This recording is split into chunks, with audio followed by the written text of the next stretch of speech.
Rindu daripada Soeharto. Lu membela Soeharto, jadi 9 Mei 98 kamu tidak ikut dalam menjatuhkan Soeharto? Saya tidak. Oke, terima kasih. Saya tidak menjatuhkan. Karena waktu itu posisi saya, kita ingin melakukan satu transisi damai. Selamat malam, selamat datang di Mata Najwa. Saya Najwa Shihab, tuan rumah Mata Najwa. Ada yang percaya zaman Soeharto kita lebih berjaya. Ada juga yang berkata, cuma kroninya saja yang sejahtera. Karena reformasi masih berantakan, banyak yang hilang kesabaran. Masa lalu lantas jadi rujukan. Seakan tak ada lagi harapan. Jika Soeharto benar-benar dirindukan, siapa yang akan diuntungkan? Inilah Mata Najwa. Rindu daripada Soeharto.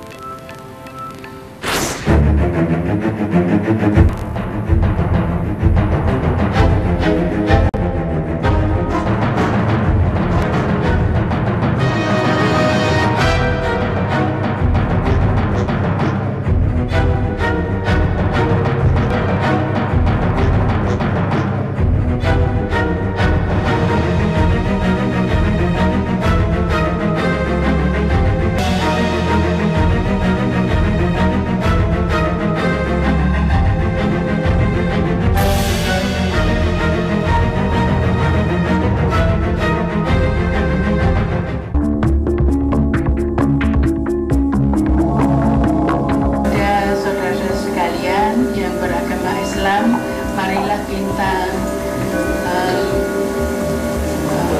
membaca Al-Fatihah, dan yang beragama lainnya supaya membacakan doa sesuai dengan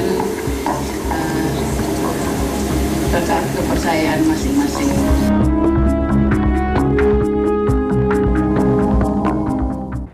32 tahun Pak Harto berkuasa, ada yang mengingat jasanya, ada yang mengungkit dosa-dosanya. Bagaimana keluarga menanggapi masih terus berlangsung pro kontra atas sosok sang penguasa Orde Baru? Benarkah rakyat merindukan sosok The Smiling General? Tidakkah ini upaya yang diatur sedemikian rupa dan syarat kepentingan politik? Telah hadir seorang aktivis anti Soeharto, Fajrul Rahman, dan politikus Partai Gerindra, Fadly Zon. Selamat malam. Selamat malam. Terima kasih sudah mengundang. Terima kasih sudah hadir di Mata Najwa. Ini sudah jelas posisi masing-masing. Tadi saya sebut Anda aktivis anti Soeharto, Bang Fajrul. Ya, saya benci Soeharto, kalau dia rindu Soeharto. Anda rindu Soeharto? Kita merindukan kepemimpinan seperti Pak Harto. Rakyat ya, menurut survei yang kami lakukan sendiri, yang tidak pernah dipublikasikan, itu banyak yang merindukan Pak Harto. Mayoritas rakyat kita merindukan, terutama yang di bawah ya. Karena apanya menurut Anda? Saya kira karena itu tadi, kepemimpinan ya, tegas ya, tidak bingung dan tidak ragu-ragu. Kemudian Pak Harto juga tahu apa yang dia harus lakukan, meskipun backgroundnya bukan seorang doktor, bukan seorang intelektual, tapi mau belajar dan mau mendengar, dan di dalam membuat kabinet tuh banyak orang-orang yang ahli. Ada kejelasan di dalam kita melakukan pembangunan. Kalau sekarang tidak jelas, mau ngapain tidak jelas, koordinasi tidak jelas, data saja tidak jelas. Jumlah orang miskin tidak jelas, data produksi pertanian tidak jelas, semuanya serba tidak jelas. Jadi zaman Pak Harto sungguh jauh lebih enak? Lebih bagus. Di dalam manajemen kepemimpinan, manajemen negara. Aktivis anti Soeharto, galau tidak mendengar pemaparan politikus Gerindra yang pencinta Soeharto? Saya ingin mengubah kalimat dari Milan Kundera, melihat apa yang dijelaskan tadi oleh saudara Fadly Zon. Mungkin kalimatnya jadi begini: perjuangan melawan Soehartoisme itu adalah perjuangan antara ingatan melawan lupa. Jadi upaya untuk terus-menerus melupakan apa yang kita sebut, kami menyebutnya sebenarnya 3 hal. Ini sebenarnya saya juga, selain saya hidup di masa Soeharto sebagai survivor, orang yang dipenjara, terus kemudian juga dibuang sampai Nusa Kambangan, teman-teman hilang sampai sekarang. Jadi kalau saya ingin mengingatkan saja sekarang ini, bahwa saya masih merindukan 13 orang teman-teman saya yang diculik dan hilang sampai hari ini. Salah satunya adalah Wiji Tukul. Itu berada di masa Soeharto, misalnya kayak begitu. Jadi saya ingin merindukan dia. Itu yang dilupakan oleh Bung Fadly Zon? Itu ingatan saya. Coba saya yang selesaikan dulu. Tidak ada yang dilupakan. Di setiap zaman itu selalu ada masalah. Itu bukan berarti itu bukan sesuatu yang harus kita lupakan. Tapi kita kan harus move on, ya. Kalau Menurut Anda kalau ditimbang-timbang jauh lebih banyak jasanya. Lebih banyak jasanya. Saudara Fajrul, Saya ingin menyelesaikan dulu. Oh, iya. Kalau kita melihatnya kan begini kan, bahwa Soeharto paling tidak kita lihat pertama kediktatorannya selama 32 tahun. Tidak mungkin dilupakan kan? Dan karena kediktatoran inilah lalu kita meruntuhkan Soeharto, lalu kita mengamandemen Undang-Undang 45, lalu kita bisa membuat sekarang bisa 2 periode. Oke. Dan Kedua, menjadi liberal. kejahatan korupsinya yang sampai hari ini diakui oleh Stolen Asset Recovery Program dari PBB, dicanangkan oleh Ban Ki-moon, Sekjen PBB, itu adalah upaya untuk membantu mengambil harta-harta yang diambil oleh para pemimpin. Oke. Saya tidak nomor satunya adalah Soeharto. Ya. Saudara Fajrul ini di penjaranya terlalu singkat. Ya, kalau di penjaranya seperti Nelson Mandela 27 tahun, ya. baru dia ada kebijakan gitu ya, ada kearifan. Nah, karena itulah kemudian nih karena mungkin terlalu singkat jadi begini. Ini salah lagi memahami Nelson Mandela. Sama seperti Prabowo salah memahami Mandela. Sebelum kita masuk ke sana, saya ingin Anda menanggapi dulu bahwa tadi ada 3 poin. Diktator selama 32 tahun, kejahatan korupsi, dan kejahatan hak asasi Sekarang manusia. sekarang mau ditanya mengenai kediktatoran. Ya, itu kan adalah pemerintahan yang sentralistik pada waktu itu. Dan memang kalau kita lihat Pak Chung Hee di Korea juga gayanya begitu. Sampai sekarang RRC juga begitu. Ya, itu jadi relatif. harus dimaklumi, harus dimaafkan, harus ada alasan pembenar karena itu. Ada plus, ada minusnya. Memang yang diutamakan ketika itu kan stabilitas nasional, pertumbuhan, pemerataan. Yang kedua, masalah korupsi. Kediktatoran 32 tahun itu Ya, kira-kira korupsi misalnya. Kalau kita lihat ada terjadi korupsi di zaman itu, ya. Dan sekarang korupsi, apa sekarang korupsi habis? Korupsi sekarang jauh lebih merajalela. Di zaman Bung Karno ada korupsi, di zaman Pak Harto ada, di zaman setiap kepresidenan ada. Yang sekarang ini mungkin menurut saya yang paling parah dalam sejarah Republik Indonesia. Ya, Pak Harto sendiri pernah mengatakan, saya tanda tangani kertas kosong, di mana kalau ada harta saya teken silakan ambil. Ya, saya pernah ketemu juga langsung dengan Pak Harto, ya, dengan beliau, dan kalau ada misalnya hartanya itu di Swiss atau di mana, sudah pasti kita tahu, sudah pasti akan dibongkar, seperti halnya Marcos. Dan itu tidak ada, tidak ketemu. Dan Pak Harto silakan di mana. Dan sampai saat ini tidak pernah ditemukan, didengar. Saya kira Pak Harto persidangannya 2001 kan dihentikan karena beliau jadi tidak sakit. ada mitos seolah-olah dia punya harta. Kalau kita lihat ke rumahnya, toilet saudara Fajrul mungkin lebih bagus dari toiletnya Pak Harto. Anda mau menunjukkan apa? Kesederhanaan dan tidak punya harta sama sekali. Begini, Pak Harto itu menurut saya, kesan saya datang ke rumah beliau di Cendana itu, dia adalah orang yang menurut saya untuk ukuran seorang presiden itu sederhana. Rumahnya dibanding misalnya rumah presiden sekarang itu ya. Atau rumah Pak Prabowo? Ya, jauh lebih baik. Kalau dikatakan yang pernah ada laporan dari satu majalah Times. Nah, terus kemudian oleh PBB secara inisiatif program. Itu ngawur. Maksud saya, Times menang di pengadilan. Gitu. Kemudian Sekjen PBB di pengadilan tapi urusan yang lain, bukan urusan kekayaan. Urusan Time melaporkan. Kemudian keluarga Soeharto membantah bahwa memang itu membantah. adalah laporan yang salah. Sekarang kalau ada, tapi kemudian tidak pernah membantah lagi bukan. berikutnya. Kalau ada seperti kata Pak Harto, kalau ada uangnya di luar negeri jumlahnya triliunan atau miliaran, silakan ambil. Itu kan tidak kita ada. ambil saja. Itu bisa di majalah di-disclose. Times dan kemudian Majalah mereka Time tidak melaporkan. selalu benar. Betul, melaporkan Tidak selalu kemudian benar. lewat pengadilan dimenangkan majalah Time. Oke. Orang bisa mengatakan datanya ini, bisa mengatakan tidak pernah Begini, ada data. kalau urusan proses sekarang hukum begini, yang berjalan, Di Filipina itu ada Presidential ketahui. Commission on Good Governance. Itu tahun 86, 6 hari setelah Marcos lari, didirikan Karena oleh memang Korea ada Aquino. dananya. Terus kemudian Ada uangnya. setelah Saya tidak didirikan, percaya, saya sampai tidak hari ini itu masih tetap Anda memegang tidak harta percaya sama Marcos. sekali bahwa ia koruptor nomor 1 dan Saya tidak di mana-mana percaya. tidak percaya. Saya tidak percaya. Berdasarkan apa, Bang? Catatannya dia dengan keluarga ada 350 perusahaan yang berdiri bahwa ada atas korupsi wewenang ya saya tidak mengatakan itu, tetapi kalau dikatakan Soeharto koruptor nomor 1 itu tidak benar. Saya mengutip Ketua Dewan Pembina Partai Gerindra yang bilang bahwa yang mengatakan bahwa kalau rakyat ditanya kalau Pak Harto masih hidup sekarang masih fit, saya kira 60% akan memilih kalau Betul. kita jujur. Itu yang dikatakan Betul. Pak Dan itu saintifik Prabowo. loh. Kalau kita mau jujur sekarang, adakan saja polling, ya, dan pasti hasilnya itu. Saya bukan peramal, ya. Kita juga saintifik, dan itulah hasilnya. Rakyat kita mayoritas sekarang ini menginginkan sosok kepemimpinan ala Soeharto. Dan kalau sekarang Pak Harto diadu dengan Pak SBY, menang Soeharto. Berarti Anda juga melihat bahwa Prabowo Subianto, calon yang akan diajukan oleh partai Anda, itu juga menyerupai atau paling tidak kalau tidak bisa dibilang reinkarnasi, tapi bahwa gaya-gayanya banyak Saya seperti kira gaya Pak Prabowo itu seperti saya katakan, kita akan mengambil apa yang baik di era Bung Karno, apa yang baik di era Pak Harto, apa yang baik di era Pak Habibie, Bu Mega maupun Pak SBY. Jadi yang baik itu harus kita tiru. Jadi ya.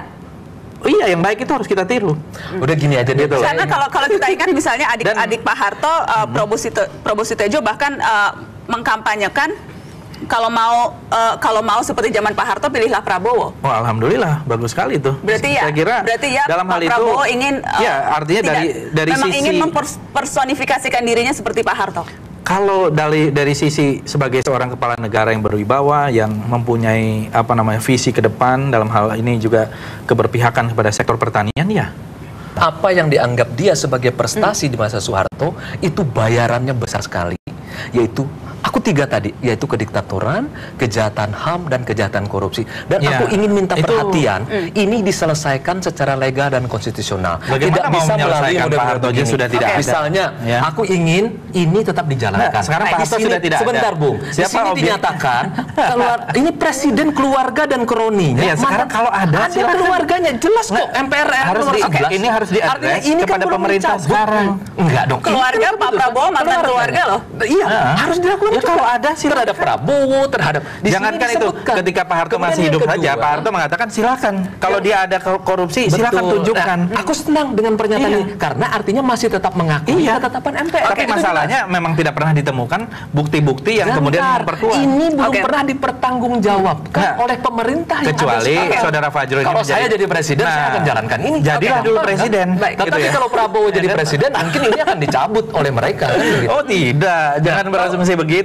Itu adalah keputusan politik bersama. Sempat ada nuansa atau bahkan sempat dikatakan bahwa Pak Prabowo mengkhianati Presiden Soeharto ketika itu. Oh iya, pada waktu itu yang namanya dalam situasi tahun 98 seperti itu kan dianggap punya keberpihakan kepada Pak Habibie atau bahkan Pak Prabowo itu menurut saya menjadi korban ketika itu. Baik dari sisi Pak Harto maupun dari sisi Pak Habibie, dia menjadi easy target gitu. Dan penting juga cerita tentang Prabowo, yaitu kita baca majalah Tempo terakhir wawancara, itu jelas dia mengakui menculik. Dan pengakuan penculikan itu penting, dan dia mengatakan itu adalah perintah atasan. Siapa yang perintahnya? Dia mengatakan yang memerintah. Jadi maksudnya kan begini, Jadi menurut ada saya, orang yang ditangkap. dokumen penting dari majalah Tempo beberapa minggu yang lalu itu tegas. Prabowo mengakui penculikan, dan penculikan itu diperintahkan menurut Prabowo oleh Soeharto. Anda bisa bayangkan ada partai orang yang kerjanya mengakui penculikan, dan sampai hari ini tidak boleh menjadi bahasannya harus diperbaiki, bahasa Indonesia di dalam membaca. Jadi pencapaian pencernaan terhadap itu harus dilihat dalam konteksnya. Wawancara. Jadi ketika itu ada yang ditangkap ya oleh satu ini, dan yang ditangkap itu kemudian sudah kembali. Nah, dia tidak punya wewenang apapun mereka untuk menangkap. sudah dihukum. Sudah dihukum, dipecat dari kemiliteran. Baik, saya ingin kalau kemudian tadi ada kecurigaan bahwa ini dimobilisasi. Anda juga sadar bahwa ini akan tampak seperti itu, memobilisasi kerinduan orang untuk kemudian kepentingan politik tertentu? Saya kira ini bukan rekayasa. Saya hadir waktu haul Pak Harto 8 Juni yang lalu ya, dan itu puluhan ribu orang hadir. Saya surprise terus terang. Rakyat tidak tahu masalah ini dengan benar, itu problemnya. Jadi menurut aku ketidaktahuan publik ini dimanipulasi. Oh, jangan menganggap rakyat itu bodoh. Salah. Ketidaktahuan dimanipulasi. Jangan anggap rakyat bodoh.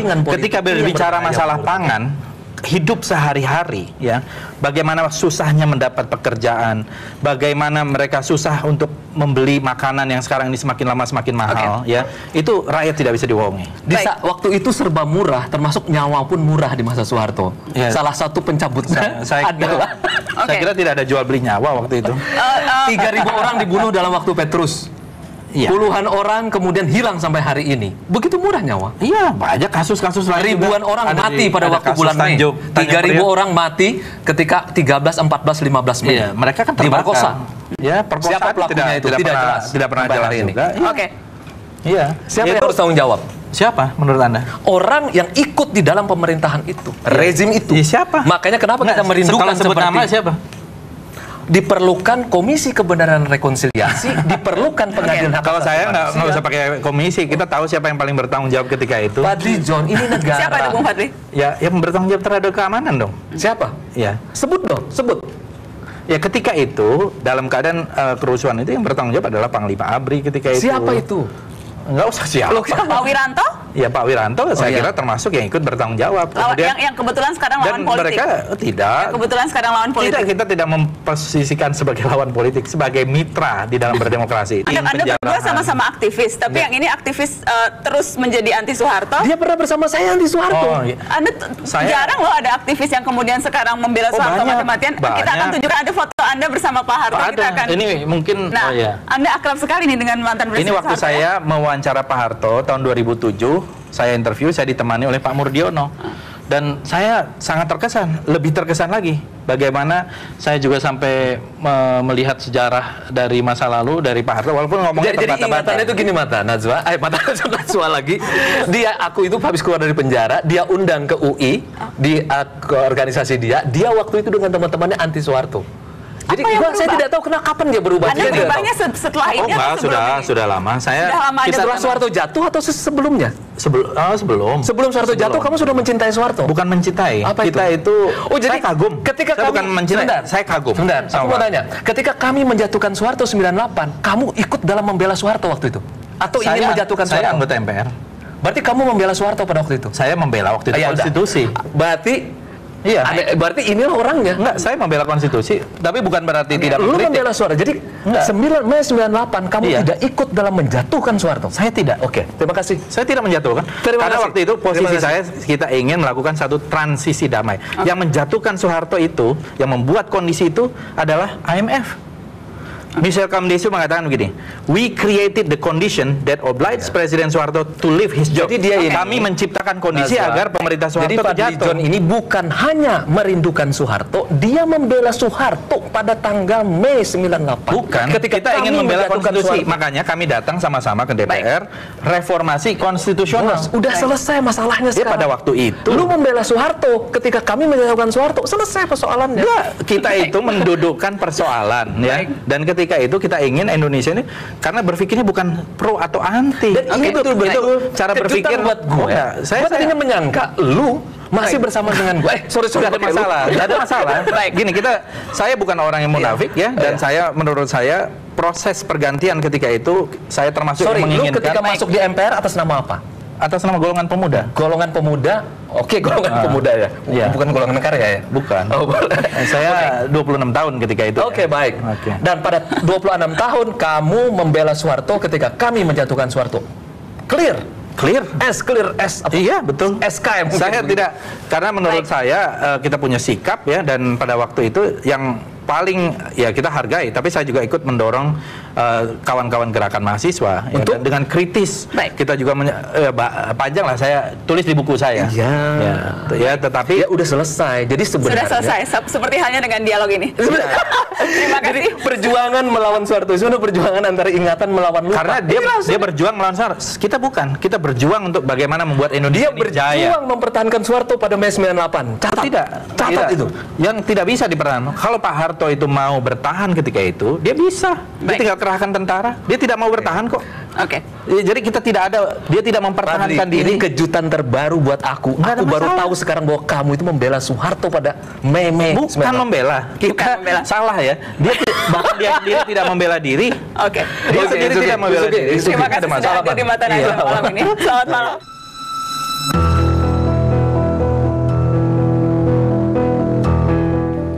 ...32 tahun kekuasaan bukan hal mudah untuk dilupakan. Sangat lama Soeharto di puncak tahta, mewariskan banyak nostalgia. Jasanya dimunculkan kembali saat dosanya sudah tak bisa diadili. Romantisme masa lalu tercampur rasa kecewa pada rezim baru. Ketika rakyat tak sabar menunggu, yang diingat tentu kejayaan zaman dulu. Boleh saja merindukannya, asal jangan tutupi kesalahannya. Anak didiknya juga masih ada, walau banyak yang sudah bersalin rupa. Jika Soeharto semakin dirindukan, pasti mereka yang diuntungkan. Sejarah memang tak boleh dilupakan, tapi masa lalu jangan membunuh masa depan.